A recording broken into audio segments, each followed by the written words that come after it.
नमस्कार दोस्तों, हम फिर से लेकर आ चुके हैं आप लोगों के लिए शाम की सभी ताजा और बड़ी खबरें।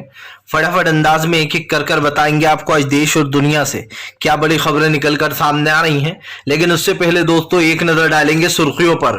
प्रधानमंत्री नरेंद्र मोदी के ऊपर प्रेस कॉन्फ्रेंस में गरजे राहुल गांधी, बोले देश के लोकतंत्र के लिए हर कीमत चुकाने को तैयार हूं, डरूंगा नहीं।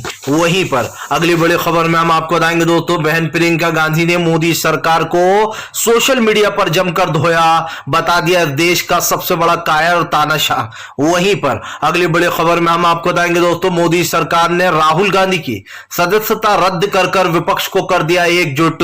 सब लोग एक सुर में बोले मोदी को हटाएंगे। वहीं पर अगली बड़ी खबर में हम आपको बताएंगे दोस्तों, दरअसल आपको बता दें बीजेपी के नेताओं के आपत्तिजनक टिप्पणी पर आज तक सदस्यता रद्द क्यों नहीं, उठ गया लोकसभा पर भी सवाल। बताएंगे आखिरकार दोस्तों बीजेपी वाले खुद के लिए अलग कानून बनाए हुए हैं और विपक्ष के लिए अलग कानून बनाए हुए हैं, इसके बारे में भी बताएंगे। वहीं पर अगली बड़ी खबर में हम आपको बताएंगे तेजस्वी का बीजेपी के ऊपर बड़ा हमला, बोले 2024 से पहले बीजेपी कई नेताओं के ऊपर यह हथकंडे अपनाएगी। वहीं पर अगली बड़ी खबर में हम आपको बताएंगे दोस्तों, जयराम रमेश ने उठा दिए मोदी सरकार पर सवाल, कोर्ट पर भी उठे सवाल। जी हां, कानूनी प्रक्रिया को लेकर खड़ा हुआ विवाद। वहीं पर अगली बड़ी खबर में हम आपको बताएंगे दोस्तों, दरअसल आपको बताते चले दिग्गी बोले मोदी और शाह बीजेपी से हमें यही उम्मीद थी। जी हां, ये लोग इसी तरीके के हथकंडे अपनाते हैं। वहीं पर अगली बड़ी खबर में हम आपको बताएंगे दोस्तों, दरअसल आपको बताते चले छत्तीसगढ़ में भूपेश बघेल गरजे, बोले भारतीय जनता पार्टी ने कांग्रेस को छोड़कर अच्छा नहीं किया। इसके बारे में भी आपको बताएंगे क्या बोला है। वहीं पर दोस्तों सोमवार के दिन देशव्यापी आंदोलन करेगी कांग्रेस, बीजेपी के खिलाफ सड़कों पर फिर उतरी कांग्रेस, भाजपाइयों ने अपने पैर पर मार ली कुल्हाड़ी। बताएंगे कैसे बीजेपी पूरी तरीके से दोस्तों खुद ही बर्बादी के रास्ते पर चली गई है। वहीं पर अगली बड़ी खबर में हम आपको बताएंगे दोस्तों, पीएम नरेंद्र मोदी के ऊपर गरजी ममता बनर्जी, बोले लोकतंत्र के अंत की शुरुआत है। वो है तो सारी खबरें फटाफट अंदाज में देंगे, एक एक कर देंगे। फिलहाल खैर चलिए बढ़ते हैं सबसे पहली और सबसे बड़ी खबर की ओर। दरअसल दोस्तों अगर आप किसी से पूछेंगे कि क्या इस देश में लोकतंत्र है, और अगर आप भारत में जाकर कहेंगे कि हमारे देश के जो प्रधानमंत्री हैं वो हमारे भारत का लोकतंत्र को खत्म कर रहे हैं, तो ये बीजेपी वाले आपकी बात को घुमा फिराकर कहेंगे कि नहीं, राहुल गांधी कह रहे थे कि भारत में तो लोकतंत्र ही नहीं है। आप देखिए दोस्तों, हर चीज के दो पहलू होते हैं, एक सच होता है एक झूठ होता है, लेकिन बीजेपी डिसाइड करती है दोस्तों, लोगों के दिमाग में वही चीज डालती है कि कौन सा सच पहलू है। राहुल गांधी ने कहा कि हमारे देश के जो प्रधानमंत्री हैं वो हमारे देश का लोकतंत्र खत्म कर रहे हैं, अब भारत में लोकतंत्र नहीं बचा है। लेकिन बीजेपी वालों ने लोगों के दिमाग में क्या बात डालने की कोशिश की कि राहुल गांधी ने कहा कि भारत में लोकतंत्र ही नहीं है। आप समझिए, और ये वही बीजेपी के नेता है जो बेशर्मी से नरेंद्र मोदी का बयान आज भी सुनते होंगे जो उन्होंने साउथ कोरिया में दिया था कि भारत में पैदा होने वाले लोग कहते हैं कहां पैदा हो गए, क्यों पैदा हो गए, कैसा देश है ये, कैसी सरकार है ये। आप समझिए, इस बयान पे मोदी सरकार की सदस्यता नहीं जाती, लेकिन राहुल गांधी की सच बोलने पर सदस्यता चली जाती है। भाई ऐसा राहुल गांधी ने क्या पूछ लिया था जो आपने राहुल गांधी की सदस्यता को रद्द कर दिया, सबसे बड़ा सवाल। दूसरी बात दोस्तों, बीजेपी के नेता कितना ही इन पीन पौने तीन करते रहे, लेकिन सच्चाई वो लोग बदल नहीं पाएंगे दोस्तों। और सच्चाई क्या है ये आप भी अच्छे से जानते हो। प्रधानमंत्री जो बड़ी बड़ी बातें करते हैं, जो झूठे दावे करते हैं दोस्तों, उनकी पोल खुल चुकी है कि हमारे देश में लोकतंत्र नहीं होता तो राहुल बोल नहीं पाते। ये लीजिए, जिन लोगों को सवाल का जवाब चाहिए था कि अगर लोकतंत्र नहीं होता तो राहुल बोल नहीं पाते, तो ये जवाब ले लीजिए। जो कोर्ट ने फैसला दिया है ये इस बात का प्रमाण है कि देश में लोकतंत्र अब नहीं बचा है, और वो नरेंद्र मोदी के कारण। हमारा देश तो दोस्तों वही है, हमारे देश में लोकतंत्र भी जिंदा होगा, लेकिन जब तक बीजेपी है तब तक नहीं होगा। ये इस देश की सच्चाई है। आप समझिए, राहुल गांधी पर हमला नहीं किया गया दोस्तों, राहुल गांधी पर हमला कर बीजेपी ने अपने खुद पैर पर कुल्हाड़ी दे मारी है।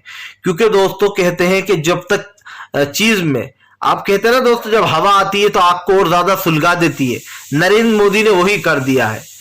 धीमे, आप समझिए, धीमी हवा को उन्होंने छेड़कर तूफान ला दिया है, और ये तूफान दोस्तों बीजेपी को ले उड़ेगा। आप लिख के ले लीजिए, एक इंसान के मन में ये बात आएगी कि जब राहुल गांधी बोलना चाहते थे, तभी राहुल गांधी का केस फिर से कैसे शुरू हो गया, कैसे उसी दौरान उनके खिलाफ फैसला आ गया, ये सबसे बड़ा सवाल है।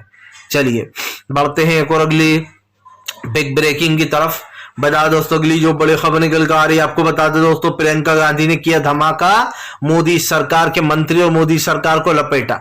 दरअसल दोस्तों हमारे देश में वैसे ही अब लोकतंत्र तो बीजेपी ने खत्म कर दिया है, और जो लोकतंत्र खत्म हो गया दोस्तों, अब उसकी दुहाई देना अपने आप में ही एक बड़ी बात है। लेकिन दोस्तों यहां पर जो प्रियंका गांधी कह रही हैं वो सुनना बहुत जरूरी है, क्योंकि शायद इसे सुनकर दोस्तों आप लोग समझ जाएंगे कि देश का लोकतंत्र है या अब हवा हवाई हो चुका है। आप समझिए दोस्तों, अगर बोलने से ही दोस्तों विधायी की जाती है और सदस्यता रद्द हो सकती है, तो बीजेपी के दोस्तों 1 दर्जन से ज्यादा नेता ऐसे होंगे जिन्होंने आए दिन विवादित बयान दिए हैं और देते रहते हैं। सबसे पहली बात दोस्तों, प्रियंका गांधी एक लंबा चौड़ा लेख लिखती हैं और उसमें वो लिखती हैं कि हेमंत विश्वकर्मा ने, आप समझिए जितनी भी जो बातें कही है प्रियंका गांधी ने, इसमें बीजेपी की एक एक कर पोल खोली है।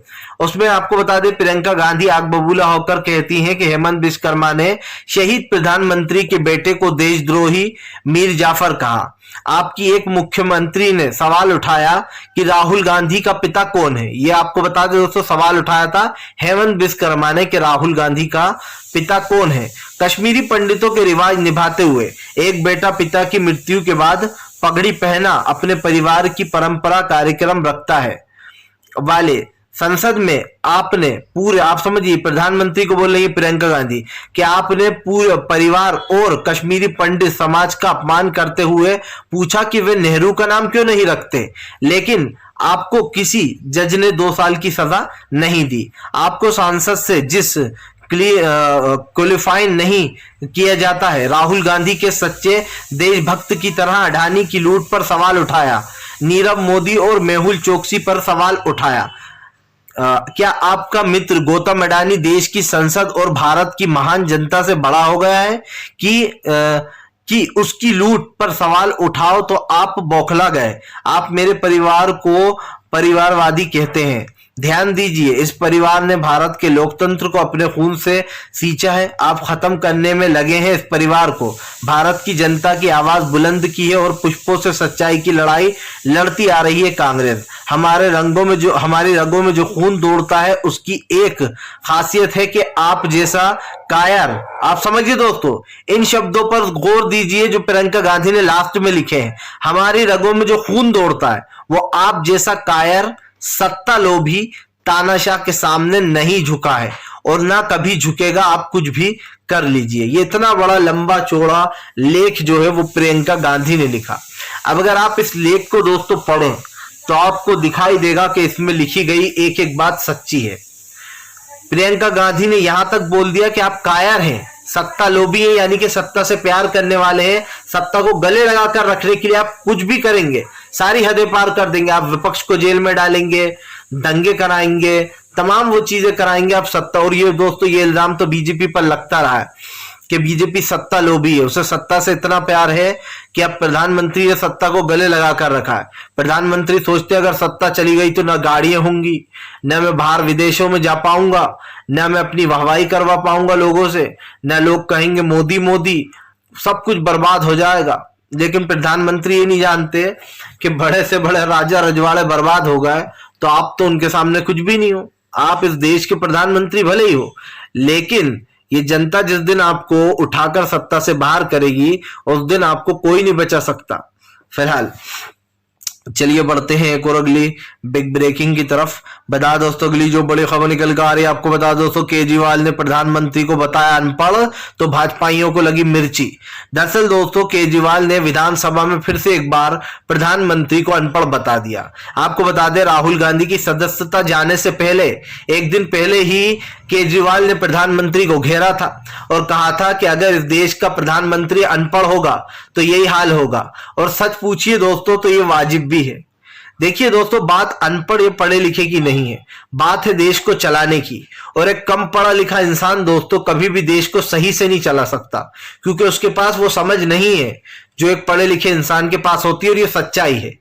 ऐसा नहीं है कि अनपढ़ लोग कुछ नहीं कर सकते दोस्तों, आज वो देश में बड़े बड़े मुकामों पर पहुंचे हैं। लेकिन दोस्तों देश को चलाना एक अलग चीज होती है, एक अलग बात होती है। अगर आपके पास ज्ञान नहीं है तो आप दोस्तों कितना ही कुछ कर लीजिए, आप कितने ही बड़े ज्ञानी क्यों ना हो, लेकिन अगर किसी विषय में आपके पास ज्ञान नहीं है, किसी सब्जेक्ट में, तो आप जीरो हैं। और दोस्तों इस वक्त केजरीवाल ने पीएम नरेंद्र मोदी को वो जीरो बता दिया राजनीति का। क्यों बताया है, इसके दो रीजन समझिए। कल राहुल गांधी की विधानसभा में सदस्यता रद्द कर दी गई। सदस्यता रद्द करने के बाद बीजेपी ने, आप समझिए, उड़ता हुआ तीर अपने पिछवाड़े पर ले मारा। और समझिए जब उड़ता हुआ तीर कोई अपने पिछवाड़े पर लेता है दोस्तों तो बहुत भारी पड़ता है। सबसे बड़ी बात यह है कि आप खुद समझ रहे हैं कि लोकसभा की सदस्यता क्यों रद्द हुई। जो शिकायत करता है बीजेपी का नेता दोस्तों, जिसने राहुल गांधी के खिलाफ ये शिकायत दर्ज कराई थी कि राहुल गांधी ने पीएम नरेंद्र मोदी का अपमान किया है और तमाम उन लोगों का अपमान किया है जिनका सरनेम मोदी है, ठीक है। लेकिन दोस्तों 1 साल से शिकायतकर्ता ने इस पर स्टे ले लिया था, यानी कि इस केस को रोक रखा था स्टे लेकर। आप समझिए अचानक से राहुल गांधी अमेरिका से आते हैं एक बयान देकर। क्या बयान देते हैं दोस्तों? वो बयान देते हैं कि भैया हमारे भारत में लोकतंत्र नहीं बचा है, और बस वो ये कहते हैं कि हमारे देश के प्रधानमंत्री जो है वो हमारे देश के लोकतंत्र को, भाईचारे को खत्म कर रहा है। लेकिन यहां पर उस बयान को तोड़ मरोड़ा जाता है और हर बार की तरह जैसे बीजेपी करती है, इधर का पार्ट उधर उठा के जोड़ती है ट्रिम कर, वैसे ही उसने करा। और अब की बार पहली बार यह देखने को मिला कि संसद में बीजेपी के ही नेता, यानी कि सत्ता पक्ष के ही लोग हंगामे कर रहे हैं। ये पहली बार देखा होगा आप लोगों ने विधानसभा में। तो दोस्तों जाहिर सी बात है, जब आप ये सब कुछ करोगे जो है यहाँ पर, तो सवाल कैसे पूछेगा विपक्ष। उसके बाद ये मांग उठाने लगे कि राहुल गांधी का इस्तीफा लो। इस सब के पीछे की मेन वजह क्या रहा दोस्तों? अडानी मुद्दा रहा। सब जानते हैं कि राहुल गांधी ने अडानी को एक्सपोज कर दिया, खास कर दोस्तों लोकसभा और राज्यसभा में। माना यह भी जाता है कि पूरे भारत में अडानी और अंबानी को बदनाम करने वाले राहुल गांधी हैं, क्योंकि दोस्तों राहुल गांधी ने सच्चाई बोल दी। लेकिन इसके इतर दोस्तों अगर आप देखें, जब राहुल गांधी की एंट्री हुई थी तब राहुल गांधी तब भी अडानी और उनके पीछे पड़े रहा करते थे। यही कारण रहा जो इन लोगों ने मिलकर राहुल गांधी की छवि बिगाड़ी। अडानी, अंबानी और मोदी सरकार ने मिलकर, इन लोगों ने पैसे लगाए, मोदी सरकार ने दिमाग लगाकर राहुल गांधी की छवि को बिगाड़ा कई सालों तक, ताकि राहुल गांधी कभी पीएम पद के उम्मीदवार ना बन पाए, ना वो जीत पाए। बात सिर्फ इतनी सी नहीं है, कल जब सदस्यता गई दोस्तों तो सवाल उठने भी लगे। अरविंद केजरीवाल ने सवाल उठाया कि भैया इस देश का प्रधानमंत्री 12वीं पास है, इससे बड़ा भ्रष्ट प्रधानमंत्री। सोचिए दोस्तों, एक देश के प्रधानमंत्री के बारे में कितनी बड़ी बात बोल दी है केजरीवाल जी ने। केजरीवाल ने साफ कहा कि फिलहाल इस देश का प्रधानमंत्री इतना कम पड़ा हुआ है कि 12वीं, और 12वीं भी पास है कि नहीं भैया ये पता नहीं है, लेकिन 12वीं तक वो पढ़े हुए हैं, ऐसा केजरीवाल ने कहा। केजरीवाल ने कहा कि मैंने अपने देश के इतिहास में आज तक नहीं देखा कि इतना कम पढ़ा लिखा इंसान देश का प्रधानमंत्री बन गया हो। यही नहीं दोस्तों, केजरीवाल यही नहीं रुके। केजरीवाल ने कहा तुम लोगों ने राहुल गांधी की सदस्यता रद्द कर दी, तुम लोग तो बड़े डरपोक हो यार, तुम लोग बहुत डरपोक लोग निकले। केजरीवाल ने कहा कि अगर देश को तुम लोग बर्बाद करना चाहते हो तो तुम बीजेपी के साथ खड़े रहो, लेकिन अगर देश को बर्बादी से बचाना चाहते हो तो आज ही बीजेपी छोड़ दो। आपको बताते चले दोस्तों, केजरीवाल का ये सबसे बड़ा अब तक का हमला नरेंद्र मोदी के ऊपर है। लेकिन इससे एक दिन पहले केजरीवाल ने और भी कठोर शब्द बोला था। उसमें तो केजरीवाल ने यह तक कह दिया था कि प्रधानमंत्री जो है वो अनपढ़ है। जी हाँ, अनपढ़ों की जमात बिठा रखी है इन लोगों ने बीजेपी में, और अगर आप इनकी लिस्ट निकालेंगे तो ये बात 16 आने सच है दोस्तों। आपको 99% लोग ऐसे मिलेंगे जो अनपढ़ लोग बैठे हुए हैं बीजेपी में, अब तक तख्ता जमा है। गुंडे मवाली ज्यादा दिखेंगे जिनके ऊपर केस है, किसी के ऊपर हत्या का केस, किसी के ऊपर दोस्तों रेप का केस, इस तमाम तरीके के जिनके ऊपर मुकदमे हैं, उन्हें बीजेपी अपना सरगना बनाती है, अपनी पार्टियों का टिकट देती है, चुनाव लड़वाती है और गुंडे मवालियों को संसद में लाकर बिठा देती है। गोली मारो साले गद्दारों को, ये जवाब किसने कहा था भैया? ये आपके आजकल जो खेल मंत्री अनुराग ठाकुर ने, इनकी सदस्यता भी रद्द कर दो। राहुल गांधी का बाप कौन है?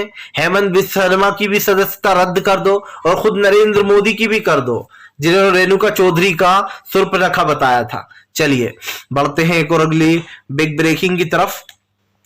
बता दोस्तों अगली जो बड़ी खबर निकल कर आ रही है, आपको बता दोस्तों पूरे देश भर में कांग्रेस करेगी सोमवार को देशव्यापी आंदोलन। जी हां, आपको बता दें मोदी सरकार ने कांग्रेस को तीली दिखाकर गलत कर दिया है। दोस्तों मैं तो समझता हूं कि अच्छा ही हुआ राहुल गांधी की सदस्यता चली गई। अब एक बार फिर से दोस्तों पूरी कांग्रेस सड़कों पर दिखाई दे रही है। हालांकि कांग्रेस पहले ही अडानी मुद्दे पर सड़कों पर है, लेकिन दोस्तों अब तो पूरे देश में कांग्रेस जो है वो हल्ला बोल रही है। और दोस्तों आप एक बात को हमेशा याद रखिएगा, चिंगारी वहीं से उठती है जहां पर दोस्तों आप समझिए आग लगने की उम्मीद होती है। क्योंकि दोस्तों जहां पर आग लगी है धुआं वहीं से उठ रहा है। जाहिर सी बात है नरेंद्र मोदी के दिल में यह बात घर कर गई है कि 2024 में मैं इस देश का प्रधानमंत्री नहीं रहूंगा। प्रधानमंत्री के मन में यह बात घर कर गई है कि इस देश की जनता मुझे उखाड़कर फेंक देगी 2024 में। इसके दो रीजन सबसे बड़े उभर कर सामने आते हैं। पहला तो यह कि आपने देश की जनता को 5 साल बेवकूफ बनाया। 5 साल के बाद आपने जब चुनाव आने वाले थे आपने टैक्स दरें कम कर दी, जीएसटी दर कम कर दी और लोगों से कहा कि अब हम जीएसटी कम करते हैं, माफी मांगते हैं, अब हम ऐसा नहीं करेंगे।